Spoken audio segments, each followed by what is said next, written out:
Je ne vais pas encore dévoiler les gagnants, on attend la fin, c'est normal. Mais par contre, maintenant, on va s'intéresser à ce qui se passe dans le Val d'Oise et vous allez voir qu'il se passe des choses.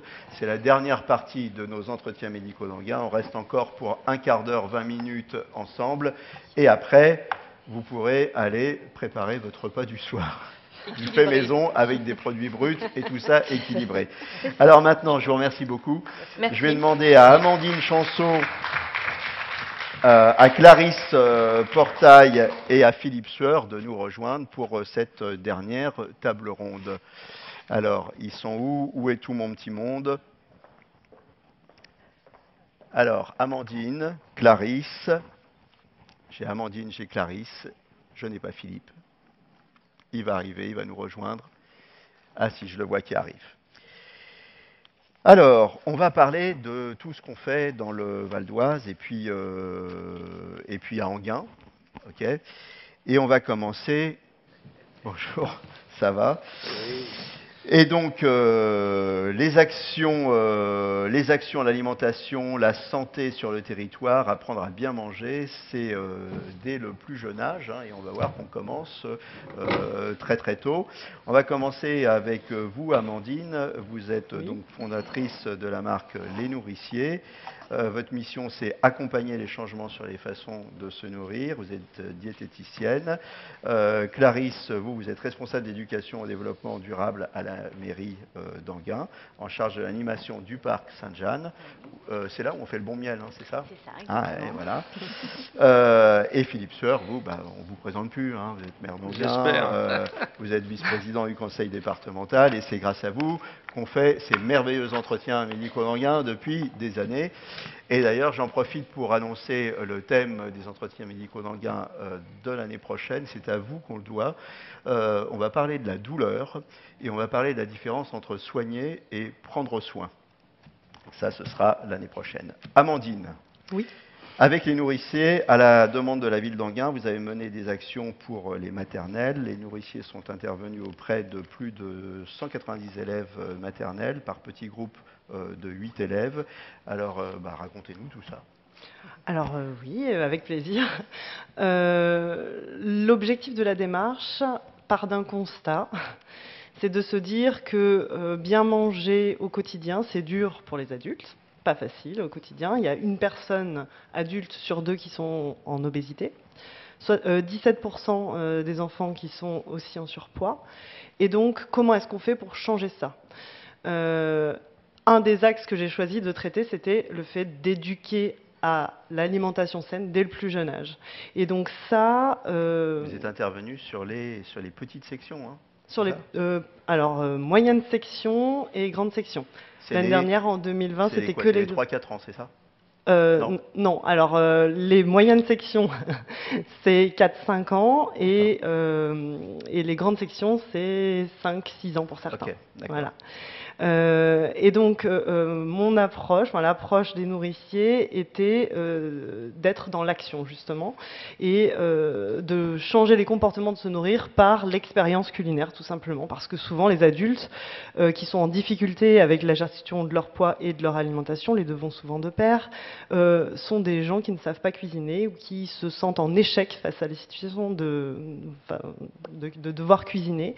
Et on se rend compte que ça se transmet vis-à-vis des enfants. Et donc l'objectif de nos actions vis-à-vis de la ville d'Anguin-les-Bains, c'était justement de mettre les élèves en situation de devoir cuisiner eux-mêmes intégralement un plat, et d'y arriver, et de vivre déjà cette expérience au moins une fois. Tout petit comme ça, vous les avez déguisés en cuisiniers. Ah, exactement. Alors déguisés, en fait, ils le sont naturellement, c'est-à-dire qu'ils aiment goûter les produits, ils sont intéressés par le sujet, et ils aiment utiliser leurs mains pour produire quelque chose. Donc en fait, ils ont toutes les compétences possibles pour le faire, il faut juste les aiguiller pour le faire.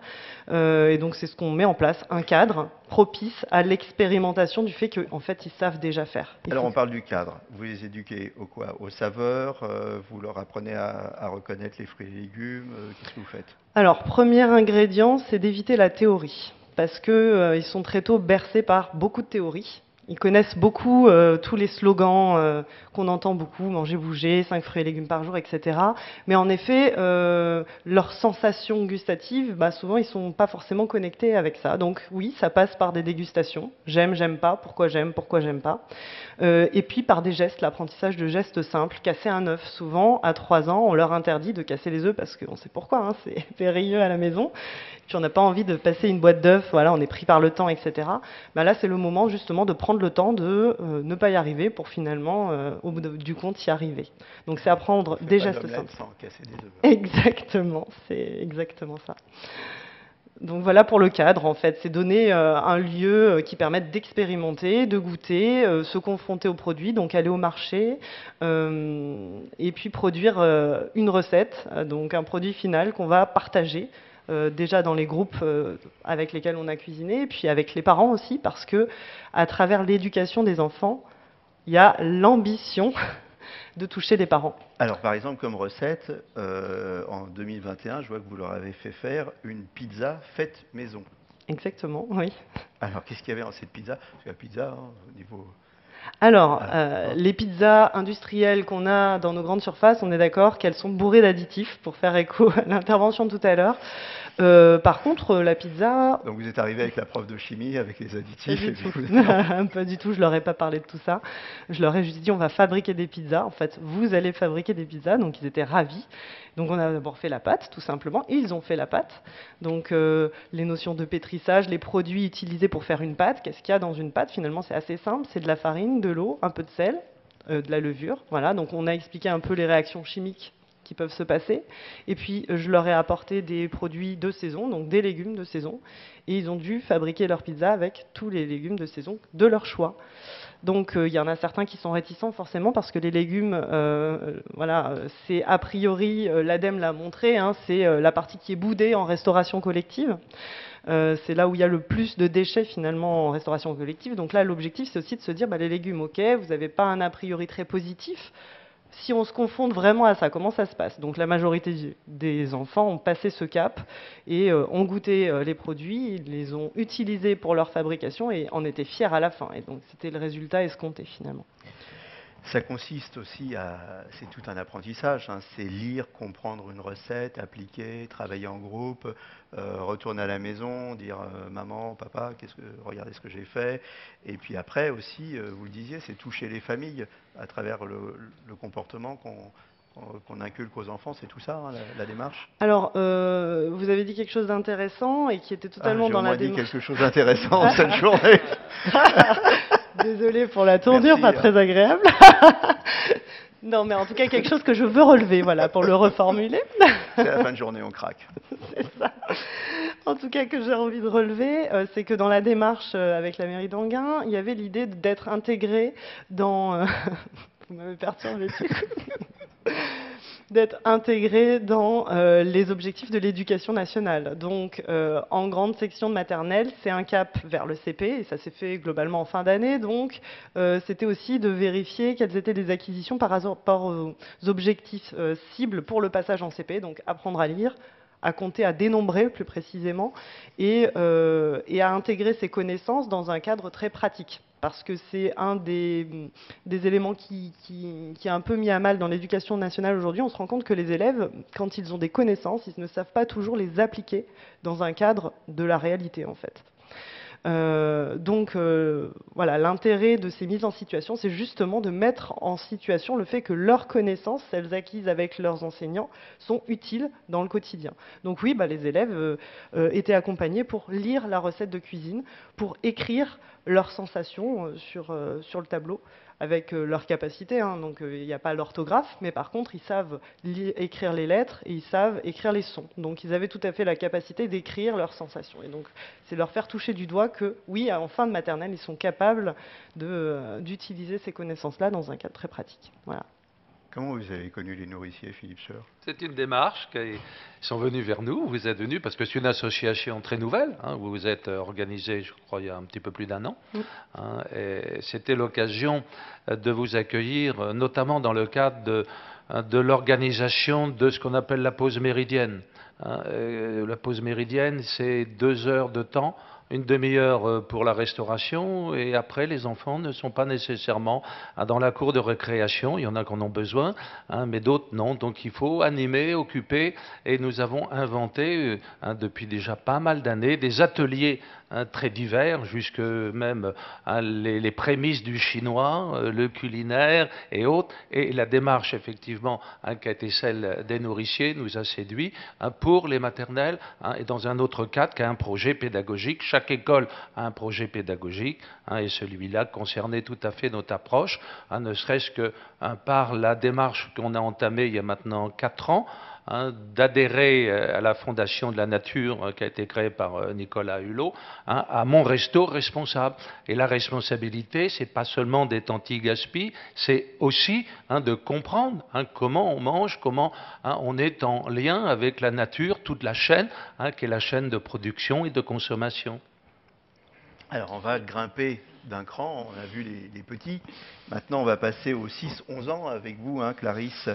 Qu'est-ce qu'on fait à Enghien pour les 6-11 ans? On fait plein de choses. On fait plein de vous choses. Vous occupez du parc Saint-Jeanne. Et notamment au parc Saint-Jeanne pour faire écho et garder une continuité pédagogique suite aux interventions faites en maternelle.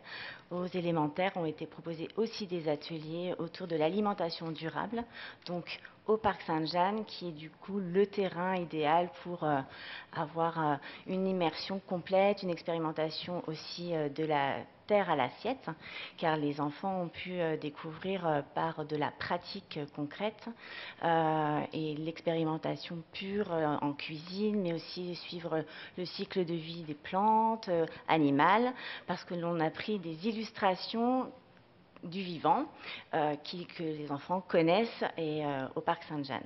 Notamment, on a défini un atelier donc, en collaboration avec les nourriciers également, qui étaient présents, autour de l'œuf. Et les élèves ont pu, du coup, comme nous avons un poulailler sur place, l'atelier s'appelle de la poule à l'œuf, c'est ça? Exactement. Mais justement, sur le cycle... C'est une grande question philosophique, la poule et l'œuf. Donc, autour de ce schéma, on a pu leur proposer vraiment quelque chose de très concret en approchant l'animal, en allant récolter les œufs, en leur expliquant le cycle de vie et du coup de faire une partie plus scientifique parce que, comme vous disiez, tout est transdisciplinaire. On fait écho à l'apprentissage dans toutes ses formes, à travers les mathématiques, la lecture, le français, les arts visuels, voilà, toutes sortes de choses comme ça. Et en sciences, on a pu étudier l'œuf, ses parties, on a pu également faire de la cuisine, les transformer en leur proposant de réaliser une mayonnaise, tout simplement. Et ils ont pu aussi également la consommer.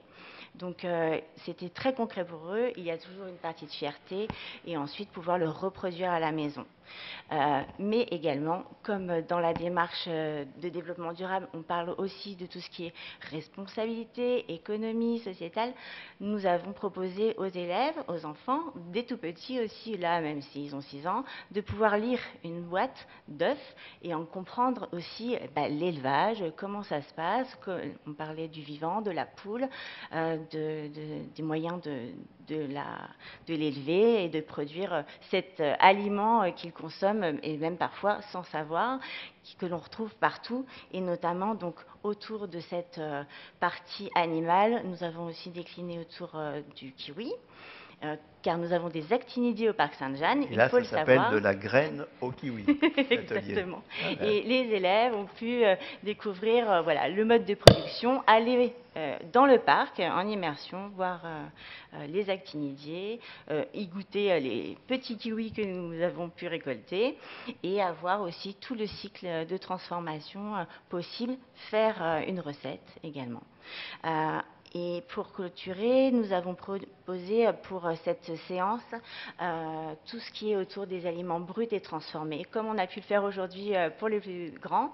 Comme ça, ils ont la notion, ils ont des clés également pour eux en tant que voilà, consommateurs, parce que c'est eux qui aussi accompagnent leurs parents au supermarché, et pour leur expliquer aussi les coulisses de leur petite boîte préférée, et puis leur apprendre les alternatives, comment composer une assiette équilibrée, et puis également lire les étiquettes à leur niveau, mais au moins des clés de notion et également des petites astuces très concrètes. Et leur donner déjà, oui. dès le plus jeune âge, une notion de ce qu'on aime bien, mais ce qu'il ne faut pas forcément manger. C'est-à-dire, maman, achète-moi le gros pot de Nutella. Mais leur Après proposer les des ateliers, alternatives. ils vont peut-être pas le demander ou moins.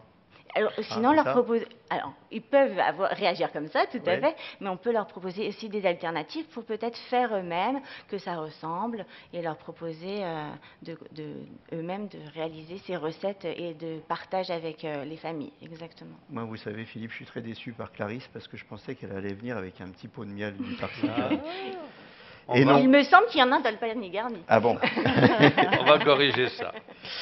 Peut-être faut-il expliquer ce qu'est le parc Saint-Jean. Je ne suis pas certain que notre auditoire soit nécessairement au courant. C'est un très joli parc qui se trouve au sud d'Enghien-les-Bains, en limite d'Épinay. C'est 3,5 hectares qui appartiennent encore aujourd'hui à la ville de Paris, jadis au département de Paris. C'était un orphelinat pendant très longtemps de la police parisienne et c'est devenu le siège des services sociaux de l'enfance placée. Mais nous avons pu, j'ai souhaité vraiment il y a un peu plus de 20 ans, puisqu'on a signé le premier contrat avec le département de Paris qui existait encore à l'époque, il y a exactement 20 ans, pouvoir utiliser cet espace naturel qui était en réalité littéralement inutilisé.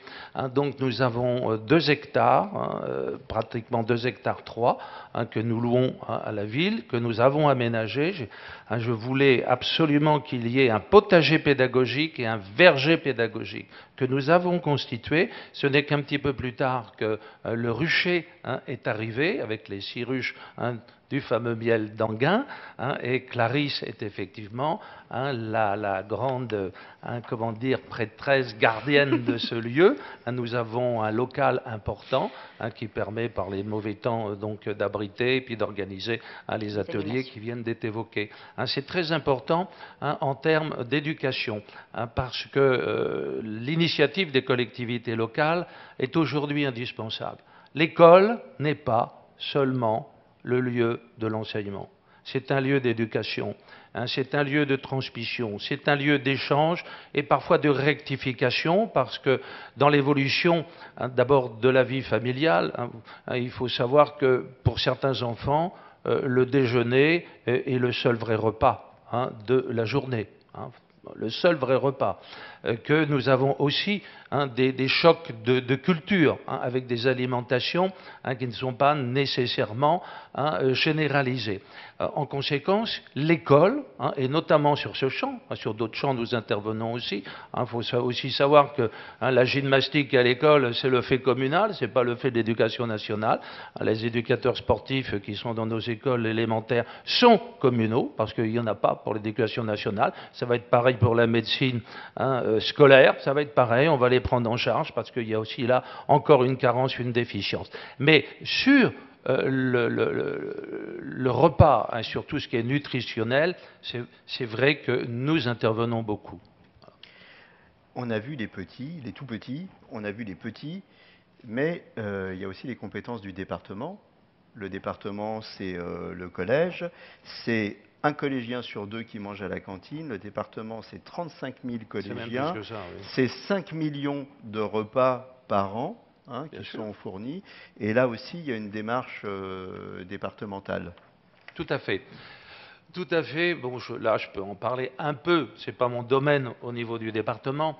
Mais le département du Val d'Oise a toujours eu le souci d'introduire une alimentation équilibrée, la plus économique possible pour évidemment le coût qui est très bas, avec des quotients familiaux qui font que certains enfants mangent pour 1 euro, il faut le rappeler, mais avec des équilibres. Alors la loi aussi nous invite la loi Egalim. La loi Egalim. J'allais vous lancer là-dessus après. Vous me lancez là-dessus. On y va, je vous lance. Alors, la loi Egalim. La loi Egalim. Novembre 2018, nous avons là une loi qui est intéressante puisqu'elle invite les collectivités, ceux qui sont responsables de restauration collective, donc effectivement pour les écoles, mais il n'y a pas que les écoles, hein, bien entendu, impose un certain nombre de critères et surtout propose un programme qui doit aboutir en 2025. Hein. On avait donc un petit peu de temps, mais sur Enghien, on a largement dépassé en quelque sorte et devancé le calendrier. 50% de produits durables, dont 20% de produits bio. Nous, on est tout de suite là, à 50% de produits durables et Enghien est déjà à 30% de produits bio. Mais le bio, je pense qu'il faut peut-être mettre entre guillemets, il y a bio et bio, il y a les labellisations, il y a les critères, il y a aussi des produits qui ne sont pas labellisés mais qui sont largement bio. Il y a la traçabilité, c'est extrêmement important. Aujourd'hui, vous y êtes habitués, je crois même que vous y êtes sensibles. On y a été sur la viande depuis, effectivement, cette épidémie très grave. Il y a combien de temps la vache folle? C'était il y a 15 ans, à peu près, un petit peu près. Alors, ça s'appelle les SIQO, S-I-Q-O. Ce sont les signes officiels d'identification de qualité et d'origine. Alors, il y en a que vous connaissez depuis longtemps, ça s'appelle AOC, AOP, bien entendu. On en a ajouté d'autres, comme les labels rouges. Toutes nos viandes sont labels rouges. Les poissons qui sont donnés dans nos restaurants scolaires sont des poissons de la pêche durable, il faut le préciser, même si nous sommes en liaison froide. Alors, on réfléchit, nous, à revenir à la liaison chaude. C'est complexe parce que ça demande, bien sûr, une nouvelle cuisine, un central important. Peut-être que sur Enghien, privé, public, nous pourrions arriver à une certaine mutualisation. Mais aujourd'hui, nous avons un restaurateur qui est de dimension industrielle, mais qui ne produit pas industriellement, c'est important de le dire, c'est Elior, c'est l'un des plus gros. Néanmoins, dans sa cuisine centrale, on ne cuisine, et nous l'exigeons, que des produits frais. Les purées sont fabriquées dans la cuisine centrale. On n'ouvre pas des sachets dans lesquels on met de l'eau et du lait. Ça, c'est extrêmement important. Alors ça, voilà, c'est l'esprit général. Il y a aussi la volonté, elle est affichée partout, des circuits courts, mais le mot est faux. C'est un faux ami. Quand on voit le circuit court, on pense que c'est uniquement la distance, la plus proche possible. En fait, le circuit court, c'est un seul trajet. Et le trajet n'est pas limité. On pourrait venir pratiquement de la Chine à la France, c'est un circuit court parce qu'il est unique. Non, ce qu'on cherche effectivement, c'est que les produits ne subissent pas les temps de carence, d'attente qui pourraient conduire à leur dépérissement. Voilà, ça c'est l'environnement réglementaire. Mais au-delà de l'environnement réglementaire, je crois que voilà, ça a été apporté par à la fois les deux premières interventions, puis vous pourrez bien sûr me compléter, c'est qu'il faut éduquer. L'école est un lieu d'éducation, l'éducation au goût, l'éducation à la vue. Un aliment dans une assiette n'est pas seulement le mets que l'on doit ingérer. On doit comprendre d'abord son objet en quelque sorte, le dressage pratiquement de l'assiette, l'esthétique. On habitue nos enfants à cela. Sachez que c'est assez nouveau. Que dans la commission menu, où il n'y avait que des parents, nous avons introduit les enfants. Donc il y a une sorte de co-responsabilité qui s'est ainsi petit à petit entamée. Alors, ça, c'est long, l'éducation est longue. Ils ont de 3 ans à 6 ans en maternelle, mais on a la chance d'avoir des ATSEM qui sont aussi de sacrées collaboratrices et les animateurs qui travaillent avec Clarisse et nos institutrices. Ça fait partie de projets cohérents et partagés. Voilà, ça c'est l'action qu'une collectivité peut faire. Mais nous parlerons de fraîche attitude. Est-ce que vous me parlez? Allez-y, on est là pour parler de voilà. de l'éducation. Tout à l'heure, j'entendais, c'est Madame Ferreira qui nous parlait des fruits, des 10 règles d'or, et puis aussi des fruits et légumes à consommer. L'enfant, parfois, ne connaît même pas, bon, la pomme, on connaît à peu près, l'orange, on connaît, mais il y a beaucoup de fruits, comme de légumes, qui sont totalement ignorés. Alors au printemps, vous avez peut-être ceux qui sont en Guénois dans la salle, qui traversent le parvis de la mairie pour aller au marché le jeudi ou le mardi. Au mois de juin, on voit des stands avec des fruits, des jus de fruits, des légumes, et ça c'est la semaine Fraîche Attitude. Ce sont donc nos ATSEM, qui sont donc des personnels qui travaillent dans les écoles avec les enfants, qui vont faire découvrir, et des animateurs, animatrices, aux enfants, classe par classe, ceux qui passent aussi, bien entendu, ce que sont les légumes, comment on doit en quelque sorte les approcher, les apprécier, voire les déguster. C'est pareil pour les jus de fruits. Donc ce sont des centaines de kilos de fruits et de légumes qui sont ainsi partagés. On a eu même de belles, comment dire, de beaux sponsors, avec Auchan, qui a certaines années offert tous les fruits et légumes. C'est pas chaque année ainsi, mais on peut aussi les citer pour le passé. Voilà, ça c'est Fraîche Attitude. C'est une fête en même temps, c'est une fête. Alors, c'est pas tout. C'est pas tout, parce que dans la loi Egalim, il y a aussi un menu végétarien par semaine. Et c'est pas tout, parce qu'en crèche... Il y a le grammage aussi. Il y a le grammage. Il y a le grammage. En crèche, il y a des choses aussi en gain. Il y a 2 aliments bio par repas. 100% des viandes sont labellisées. Les produits faits maison pour les desserts, c'est 25%. Les soupes, c'est 100%. Le pain d'Anguin aussi, local. Uniquement du pain frais d'Anguin. Fromage AOP, ouais. 2 fois par mois. Et puis la réduction du plastique aussi, ça fait partie du programme. On va passer, on impose à notre fournisseur les barquettes en aluminium recyclable. Voilà, donc beaucoup de choses. Au niveau du Val d'Oise, tous les 2 ans, vous regardez à la télé les Top Chefs, mais il faut savoir que la restauration collective, on a évoqué le nombre de repas tout à l'heure, c'est quelque chose d'énorme, c'est des enjeux énormes. Et tous les 2 ans, le Val d'Oise organise son trophée des chefs, avec un jeu concours, avec des équipes composées d'un chef de restauration collective et d'élèves. 6 équipes en compétition, un menu avec des imposés. Dans les imposés, il y a un plat végétarien, un dessert fait avec les produits du Val d'Oise, et il y a un jury. Donc au Val d'Oise, dans le Val d'Oise et à Anguin, on s'occupe beaucoup d'alimentation, non? Naturellement. Naturellement. Vous nous l'avez rappelé. Voilà. Et naturellement. On s'occupe beaucoup. Alors, ça c'est intéressant.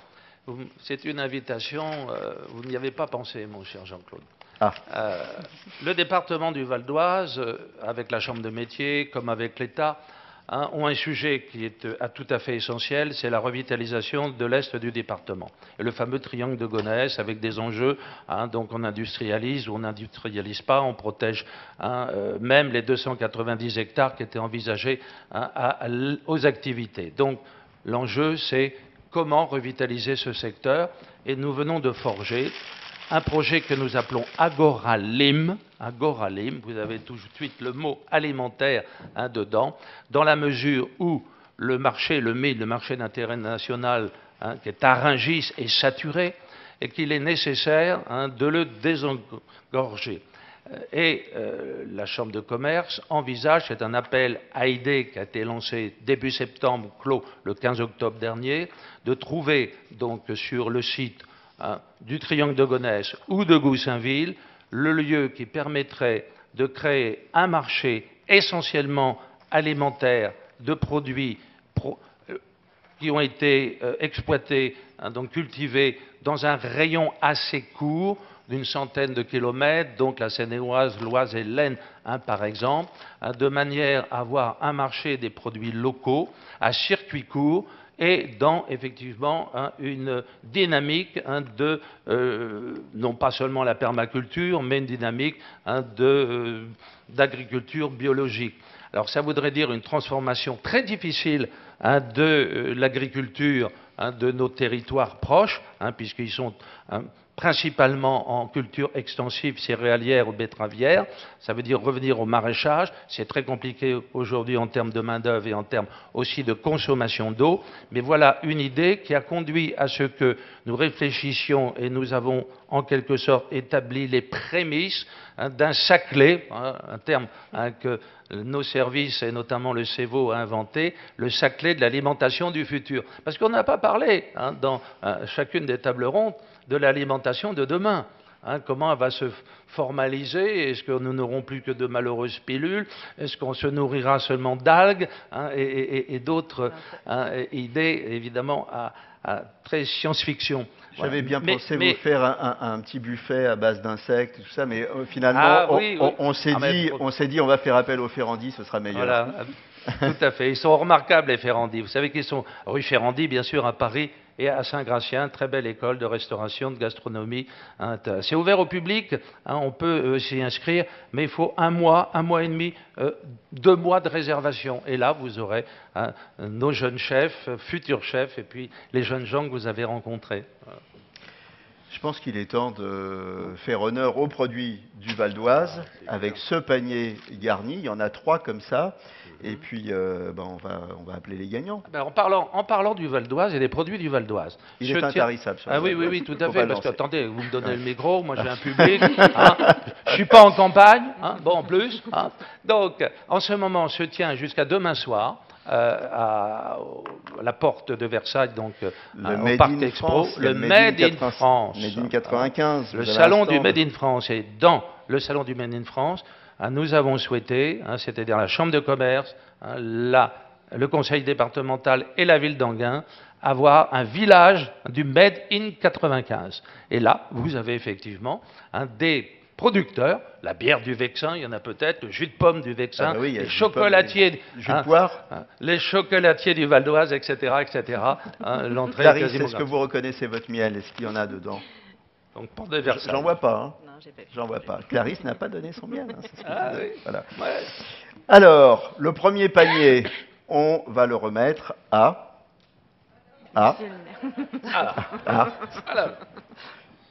Jacques Prévost. Jacques Prévost, est-ce qu'il est là? Est-ce qu'il est dans la salle? Allez, il vient chercher son panier. Alors là, ça tombe bien parce que venez. Il sait ce qu'est un verger. N'est-ce pas, Jacques? Alors, je vais vous demander si on peut m'amener les autres paniers. Le deuxième panier. Combien de kilos? Je vais vous dire exactement.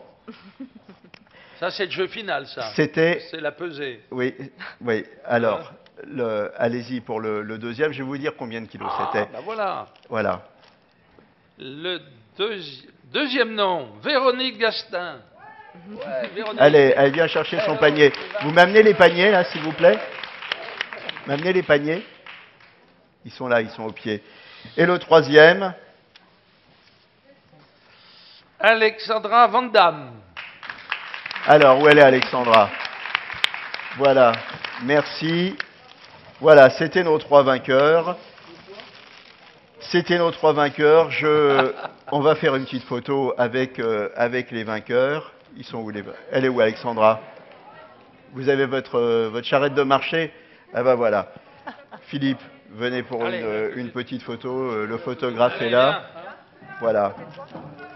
Voilà, allez-y. Allez-y avec Philippe.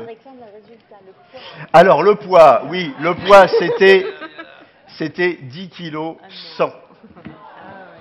Très exactement. Et venez avec vos paniers là.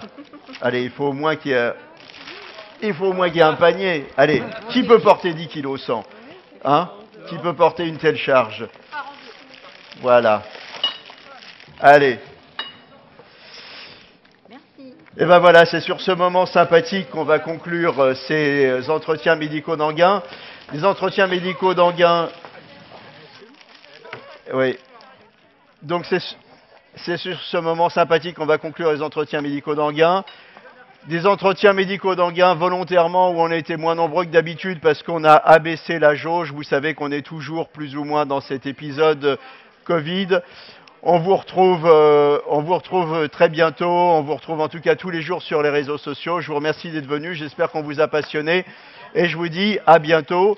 Et une dernière chose, il ne faut pas gâcher. Donc avant de partir, passez chez les Ferrandi. Il leur reste des viennoiseries. Ça vous fera votre petit déjeuner de demain. Philippe, le mot de la fin. Le mot de la fin, il est... Je n'ai pas de micro là. Si, ça y est. Si. Le mot de la fin. Vous vous rappelez qu'en 1825, il y a un certain Brillat Savarin qui a fait publier La physiologie du goût. Ce n'est pas qu'un ouvrage de gastronomie, c'est aussi vraiment un ouvrage qui invite à la réflexion sur l'alimentation, certes le bien manger. Et alors tout à l'heure, Madame Sandra Ferreira nous a donné les 10 règles d'or du bien manger. Et Brillat Savarin nous donne les 20 aphorismes qui permettent effectivement pour certains d'être en bonne santé, mais avec modération aussi. Merci beaucoup. 10 kg 100.